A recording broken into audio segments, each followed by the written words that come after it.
ஸ்மரிக்கணும்னா நிறைய விஷயங்கள் அப்படியே ஓஷன் மாதிரி நமக்கு இருக்கு. அதுல ஒரு சில விஷயத்த நான் ஷேர் பண்ணிக்கிறேன். தேவி பாகவத்துல அம்பாள் புவனேஸ்வரியா எல்லாத்துக்கும் அவ சொல்ற விஷயம் என்னன்னா, எந்த சூழ்நிலையா இருந்தாலும் என்னுடைய புராணங்களைய படிச்சு அதை ஸ்மரிச்சிட்டு இருந்தாலே போதும், நான் அந்த இடத்துல நான் இருப்பேன். அனைத்து விதமான எல்லா செல்வங்களும் எந்த பிரச்சனையும் இல்லாம அந்த குடும்பத்தை நான் அந்த மனிதர்களை நான் வழி நடத்துவேன் கூட இருந்துன்னு சொல்லியிருக்கான். அப்புறம் இந்த ருத்ரகுமாரி சரித்திரத்துல, அதாவது பகவதி பத்தின விஷயங்கள் தான் ருத்ரகுமாரி சரித்திரம்னு ஒண்ணு இருக்கு. அதுல அம்பாள் பகவதி பத்தின புராண கதைகள் இருக்கு. இப்ப அதுல என்ன சொல்லியிருக்காங்கன்னா, நம்ம கேரள பகுதிகளில் இருக்கிற பகவதி ரொம்ப பிரசித்தியான பகவதி ஸ்தலங்கள் தானே இருக்கு கேரளால ஃபுல்லா. சோ இவாளை பத்தி இதை சொல்லும் போது அதுல இந்த பத்ரகாளியன் துர்கா அவங்கள சொல்லும் போது அதுல கேரளத்துல இருக்கிற அந்த பகவதி அம்பாள் அவங்க யாரு அப்படின்னா, ஒரு தட்சிணகாளியோ இல்ல தசமகா வித்யாவோ கிடையாது. அவங்க சிவனுடைய டாட்டர். அவங்க அம்பாளுக்கும் சிவனுக்கும் பிறந்த ஒரு தேவி. அவங்கதான் அங்க பத்ரகாளியா துர்காவா ஸ்வரூபத்துல அங்க பகவதியா அங்க இருக்காங்க அப்படின்னு சொல்லியிருக்காங்க. ஏன் அந்த மாதிரி ஒரு அம்பாள் உத்பவமானா அப்படின்னா, அதுக்கு ஒரு எல்லா விஷயத்திலயும் எங்கேயுமே பார்த்தோம்னா ஒரு கெட்ட விஷயத்த டெமாலிஷ் பண்றதுக்காக அம்பாள் கடைசி நிமிஷத்துல அந்த க்ஷணம் எனக்கு முடியாத ஒரு காரியம், இதுக்கு மேல நான் எந்த ஒரு ஹோப்புமே இல்லைங்கிற ஒரு சூழ்நிலைகள்ல தேவர்களா இருக்கட்டும் தெய்வங்களா இருக்கட்டும் வழிபடும் போது அங்க பரதேவத்தையான பராசக்தியான லலிதா மகா திரிபுர சுந்தரி ஒவ்வொருத்தரையும் எப்படி அவ கொண்டு போனா, காப்பாத்தி கொண்டு போனா அப்படிங்கறதுதான் பல விதமான விஷயத்துல நம்ம எந்த ஒரு புராணமோ எந்த ஒரு அம்பாளை பத்தின விஷயங்கள் எடுத்தா எங்க தனக்கான உயிர் போற ஆபத்துங்கிற நிலைமையில அம்பாள் கை தூக்கி விடுறதுக்கு தான் அம்பாள் இருக்கா. சோ அதனால அந்த மாதிரி ஒரு சூழ்நிலையதான் இப்போ இந்த மாதிரி ஒரு இதுவும் இருக்கு. அதாவது பகவதியுடைய அமைப்பும் இருக்கு.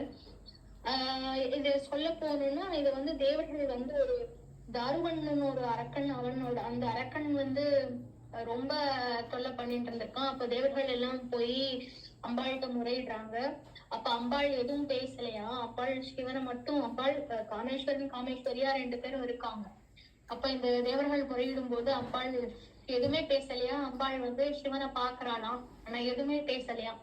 அந்த சிவனை பார்த்த நொடியில அம்பிகையோட சைத்தன்யம் சிவனுக்கு மேல பிரவேசமாகி அங்க காலகண்டன் அப்படின்னு, அந்த நீலகண்டனான காலகண்டன் சொல்லக்கூடிய அந்த த்ரோட், சிவனோட த்ரோட்ல இருந்து ஒரு கரு உருவாகி அந்த கரு வெளியில குழந்தையா வெளில வருது. அதுதான் தேவி காளி.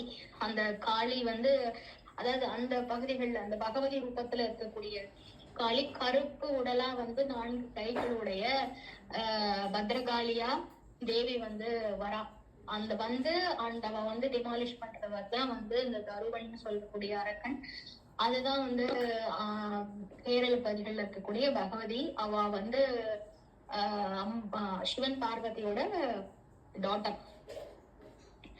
சோ இப்படி எல்லாம் சரித்திரங்கள் சொல்லிட்டு இருக்கும்போது, அடுத்து கோலாப்பூர் மகாலட்சுமி பத்தி ரொம்ப விசேஷமான ஸ்தலம். சோ அதுல என்ன சொல்றாங்கன்னா, சர்வஸ்ய ஆத்ய மகாலட்சுமின்னு சொல்றா. அவதான் ஆதி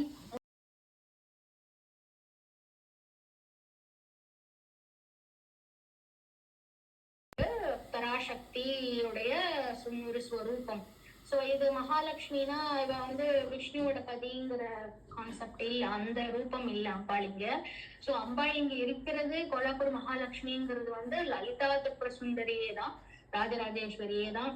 சோ அது நிறைய பேர் நம்ம லக்ஷ்மின்னு சொன்னோம்னா சிவனுடைய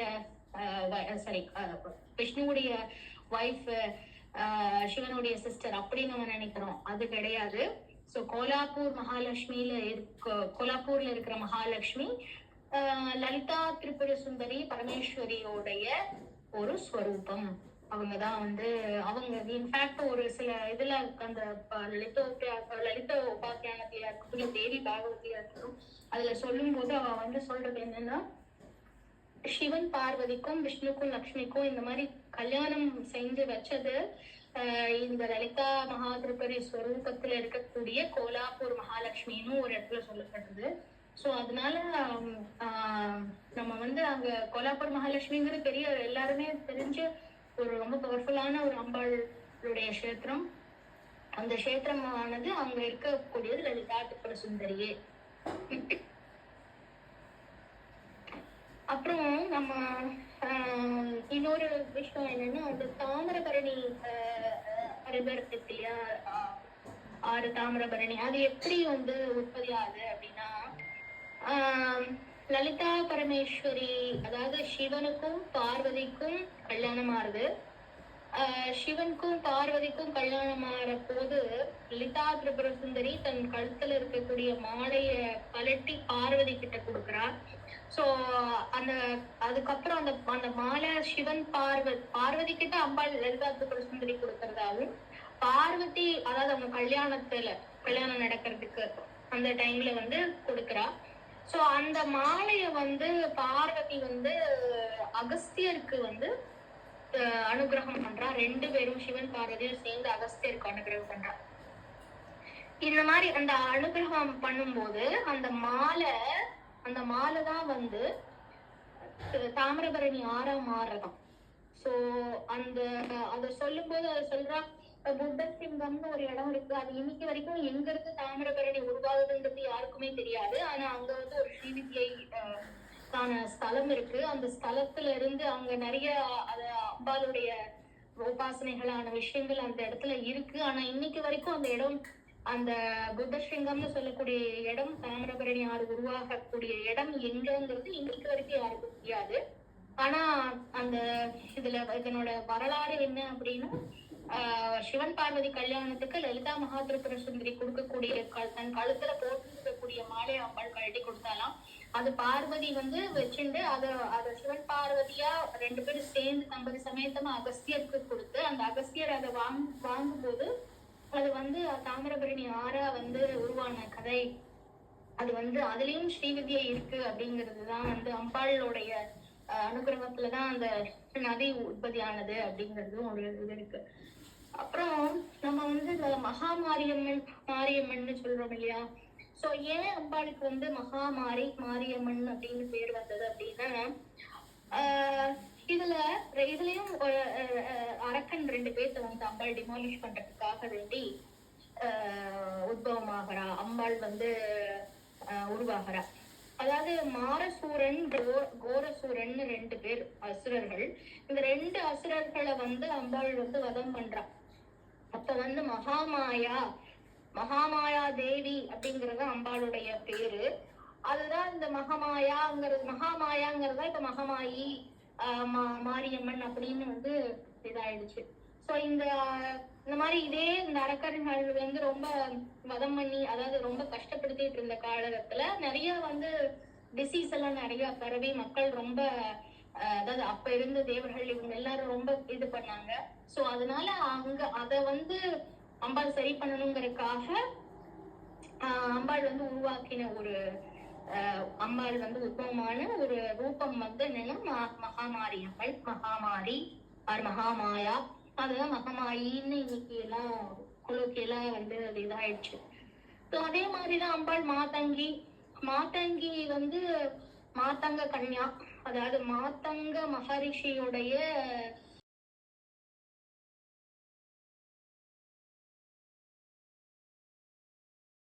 பிரபஞ்ச சிருஷ்டி நடந்துட்டு இருக்கும்போது, அதாவது இது எப்படி லிங்க் ஆகுதுன்னா, லலிதா சஹஸ்ரநாமத்துல சிதக்னி குண்ட அந்த இதுக்கு அந்த நாமத்துக்கு இது லிங்க் ஆகுது. எப்படின்னா, எல்லாத்துக்கும் தெரியும் அந்த அக்னி குண்டம் எதுக்கு எடுக்கப்பட்டது. எல்லாரும் தேவர்கள் எல்லாம் ரொம்ப தவிச்சு அந்த யக்னத்தை இது பண்ணாங்க. அதுக்கு பின்னாடி பண்டாசுரனுடைய இது அதெல்லாம் ஆல்ரெடி தெரிஞ்ச விஷயம். சோ அதுல என்னன்னா இந்த ஒரு ஒரு இதுல என்டையர் பிரபஞ்ச சிருஷ்டியுமே வந்து அந்த சித்தக்னி குண்டத்துக்குள்ள போடுற மாதிரியான ஒரு சூழ்நிலை வந்த போது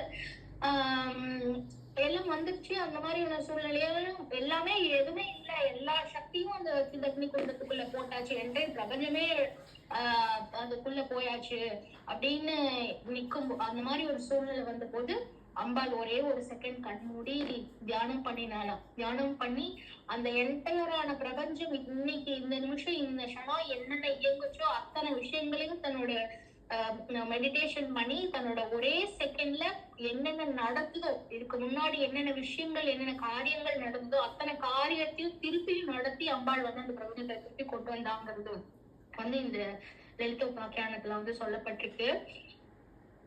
அப்புறம் இதுலயேதான் அந்த லலிதா சாஸ்திர நாமத்துல இருந்தும் அந்த நாமத்துல சொல்வாள் இல்லையா, அம்பாள் வந்து நான் இன்னைக்கு அது நாமம் ஜபிக்கல, சோ அதனால நான் சொல்லல, வெறும் வார்த்தையெல்லாம் சொல்றேன். லலிதோபாக்கியானத்துல வந்து அந்த ஃபிங்கர் நெயில் டிப்ஸ்ல வந்து அம்பாள் தச அவதாரத்தையும் பெருமாளுடைய தச அவதாரத்தை வந்து உருவாக்கினாள் அப்படின்னு வந்து வரும் இல்லையா. சோ அதனால இந்த மாதிரியான ஒரு அதாவது எப்படின்னு உள்ள போய் நம்ம அதை அப்படியே கேட்க கேட்க கூஸ் பம்ஸா இருக்கு ஒவ்வொரு விஷயங்களும். அம்பாள் எப்போ என்ன விதத்துல ரூபமா நம்ம வந்து கேட்டு அதை பத்தின விஷயங்களை நமக்கு தெரியப்படுத்துறது அம்பாள் தான், நமக்கு அதை கேட்க வைக்கிறதும் அம்பாள் தான், எல்லாமே அம்பாள் தான். ஆனா இத வந்து கேட்கும் போது பண்ணும்போது நமக்கு ஒரு மாதிரி ஒரு உணர்ச்சி பூர்வமான ஒரு பக்தி வர்றது. ஆக்சுவலி அத வரும்னு அதாவது நான் எக்ஸ்பீரியன்ஸ் பண்றதுதான் நான் சொல்லிட்டு இருக்கேன். சோ ஒரு எல்லாத்துக்குமே ஒரு ஒரு ரீசன் இருக்கும். நம்ம கிட்ட நம்ம ஒரு விஷயம் நம்ம காதுல கேட்கறதா இருக்கட்டும், நம்ம செய்யறதா இருக்கட்டும், இல்ல நமக்கு செய்ய தோன்றதா இருக்கட்டும், எல்லாத்துக்குமே course there is a loop behind it. So அதனால கேட்க கேட்க ஒரு நல்ல ஒரு பக்தி வர்றது, ஒரு ஒரு அது அந்த உணர்ச்சியை எப்படி எக்ஸ்பிளைன் பண்றதுன்னு கூட தெரியல, அந்த மாதிரியான ஒரு ஃபீலிங்ஸ் தான் அம்பாள் ஒவ்வொரு தடவையும் கேட்கும் போது. இப்ப அடுத்து நான் என்ன சொல்ல வந்தேன்னா, தசரதனுக்கும் அம்பாளுக்கும் உரிய கனெக்ஷன் எப்படின்னா, தசரதனுடைய குலதெய்வம் வந்து அம்பாள் திரிபுர சுந்தரி. எப்படின்னா இதுல பின்னாடி அந்த ஒரு கதை வரும், அதை நான் சொல்றேன். அதுக்கு முன்னாடி அயோத்தியா டெம்பிள் நடந்தது இல்லையா. சோ பூமி பூஜை போடும்போது முதல்ல வந்து அயோத்தியா பூமி பூஜையில ஃபர்ஸ்ட் அம்பாளுடைய ஸ்லோகத்தை சொல்லி இது அம்பாளுடைய பிரசாதம்னு கொடுத்து அப்புறம்தான் வந்து பூஜையை வந்து ஸ்டார்ட் பண்ணியிருக்கா. ஏன்னா வந்து தசரதனுடைய குலதெய்வம் வந்து திரிபுர சுந்தரி அம்பாள் அப்படின்னு ஒரு விஷயம் இப்ப கரண்டா நடந்தது கூட நான் லிங்க் பண்றேன்.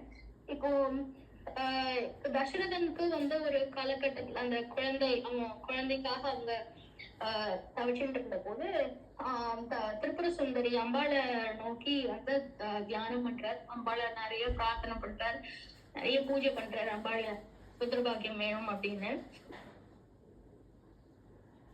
அப்ப வந்து அம்பாள் ஒரு ஒரு நேரத்துல அம்பாள் வந்து சொப்பனத்துல வந்து சொல்றா, நீ வந்து தட்சிண தேசத்துக்கு வந்து நீ வந்து இப்போ ஏதாவது இந்த சப்த மோட்ச புரின்னு சொல்லுவா இல்லையா, சப்த மோட்ச ஸ்தலங்கள்.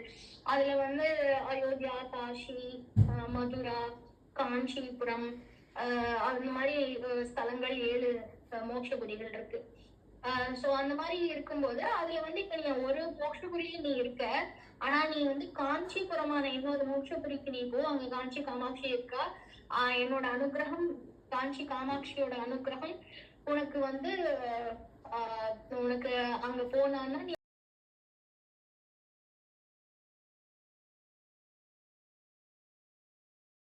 அங்க போயிட்டு காஞ்சிபுரத்துல தங்குற, காஞ்சிபுரத்துல தங்கி அங்க பூஜை பண்ற. அப்ப அங்க வந்து அம்பாள் வந்து சொல்றா, நீ இன்னொரு யாகம் பண்ணு, என்னோட அனுகிரகத்தினால உனக்கு வந்து புத்திரபாக்கியம் கிடைக்கும் அப்படின்னு சொல்லி அதுக்கப்புறம் அவர் அந்த யாகம் பண்ணதுக்கு அப்புறமா வந்து அவருக்கு புத்திரபாகியம் கிடைச்சு குழந்தைகள் பிறந்ததா, ராமர் லட்சுமணன் இவங்க எல்லாம் இதானதா வந்து ஒரு சொல்லியிருக்கான். சோ இதுல இதுல எப்படி எங்கெங்கெல்லாம் நம்ம சுத்தி பார்த்தாலும் நமக்கு போன வாரம் நான் சொன்னேன்னு நினைக்கிறேன், திரிமூர்த்திகள், இவங்க தியாகராஜர், இவங்க எல்லாருமே ஸ்ரீவித்யை, ஷியாமா சாஸ்திரி, இவ எல்லாருமே வந்து ஸ்ரீவித்யை உபாசனை பண்ணவா. ஆனா நிறைய விஷயங்கள் நமக்கு அந்த கீர்த்தனைகள் அவங்கள பத்தின விஷயங்கள் எல்லாம் சொன்னாங்கன்னா ராமர் பத்தின பக்தி அந்த மாதிரி எல்லாம் வெளிப்புறமா நமக்கு தெரியுது. ஆனா அதனுடைய டீப் டைவ் அவங்க எல்லாத்துக்கும் ஒரு மறைமுகமா ஒரு சீக்ரெட்டான ஒரு வழிபாடா பழைய காலத்துல இருந்து பண்ணிட்டு இருந்த ஒரு விஷயம் அம்பாளோட வழிபாடு. சோ இதெல்லாம் பார்க்கும்போது நமக்கு என்ன ஒரு இது இருக்குன்னா, நிறைய விஷயங்கள் வந்து அம்பாளை பத்தி எல்லாரும் ஓப்பனா நிறைய பேர் அந்த வழிபாடையோ இல்ல இத பத்தியோ அவங்க சொல்றது கூட இல்ல. அவ்வளவு ஒரு சிறப்பான ஒரு பிரசித்தியா எல்லாரும் சீக்ரெட்டா அத பண்ணிட்டு இருந்த ஒரு விஷயமா வந்து பாக்குறோம். அந்த மாதிரி ஒரு சூழ்நிலையில நம்மள மாதிரியான ஒரு சாதாரண மனுஷங்களுக்கும் அம்பாள் வந்து அவங்கள பத்தி பேசுறதுக்கும் அவங்கள பத்தின நல்ல விஷயங்களை கேட்கறதுக்கும் நமக்கு அனுகிரகம் பண்ணிருக்கா அப்படின்னா அது உண்மையிலுமே அது சொல்றதுக்கு வார்த்தைகள் இல்லை.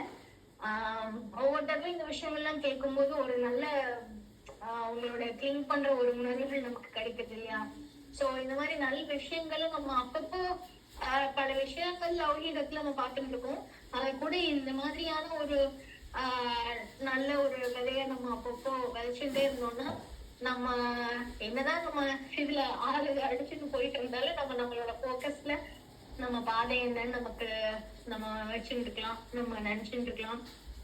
நம்ம இந்த பாதையில தான் இருக்கோங்கிற ஒரு திருப்தி நமக்கு கிடைக்கும். ஸோ அம்பாள் அனுகிரகம். இதுக்கு மேல நான் நெக்ஸ்ட் வீக் சொல்றேன். ஜெய் ஸ்ரீராமனும்.